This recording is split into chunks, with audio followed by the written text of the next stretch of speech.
প্রিয় দর্শক আসসালামু আলাইকুম। এই মুহূর্তে আমি আছি টাঙ্গাইলের মধুপুরে মাধবী সিনেমা হলে। তো আজকে কিন্তু ঈদের ১ম দিন। তো আজকে এইখানে শাকিব খানের 'প্রিন্স' ছবি যে সিনেমাটি আসার কথা ঈদ উপলক্ষে সেই ছবিটি দেখার জন্য কিন্তু বিভিন্ন জায়গা থেকে দূর-দূরান্ত থেকে দর্শক প্রিয়তা শাকিব খান ভক্ত সাকিবিয়ান যারা আছে তারা কিন্তু এই মুহূর্তে অবস্থান করছে। তো এইখানে আইসা আমি দেখতে পেলাম যে তাদের সিনেমাটি চলার কথা হলেও কিন্তু এখানে তাদের সিনেমাটি চলতেছে না। তো এখানে বিভিন্ন দর্শক বিভিন্ন দূর-দূরান্ত থেকে ঈদ উপলক্ষে সিনেমাটি এক নজর দেখার জন্য তারা আ অনেক দূরান্ত থেকে এসেছে।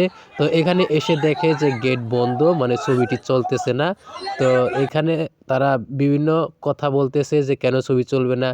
ছবি চলতে হবে। আমরা অনেক দূর থেকে আইছি। আমাদের গাড়ি ভাড়া দিতে হবে।"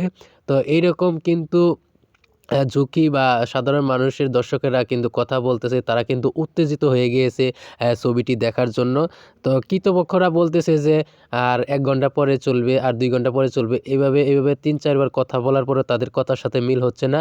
তো আসলে আমিও এখন পর্যন্ত ভালোভাবে জানতে পারিনি যে আসলে কি হয়েছে। তো তাদের সাথে কথা বললাম, সিনেমাটি নাকি এখনো এখানে দেওয়া হয়নি। এখানে যারা সাধারণ দর্শক আছে তারা কিন্তু ছবিটি দেখার জন্য একদম পাগল হয়ে গিয়েছে। এবং তারা কিন্তু ভাঙাচোরা সিস্টেম করার জন্য চেষ্টা করতেছিল। তো ধীরে কৃতপক্ষ তাদেরকে ধীরে সরিয়ে দেওয়া হয়েছে। তো জানি না ছবিটি পরবর্তী চললে পরে আপনাদেরকে আপডেট জানানোর চেষ্টা করব। যেহেতু টাঙ্গাইলে মধুপুর, ধনবাড়ি, অ্যা গোপালপুর, ঘাটাইলের আশেপাশে একটা সিনেমা।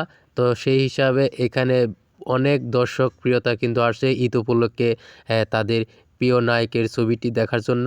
তো এই ছিল আজকের আমার আপডেট। ভিডিওটি যদি ভালো লাগে অবশ্যই লাইক, কমেন্ট করবেন এবং পরবর্তী আপডেট দেখার জন্য আমাদের সাথেই থাকুন। ধন্যবাদ।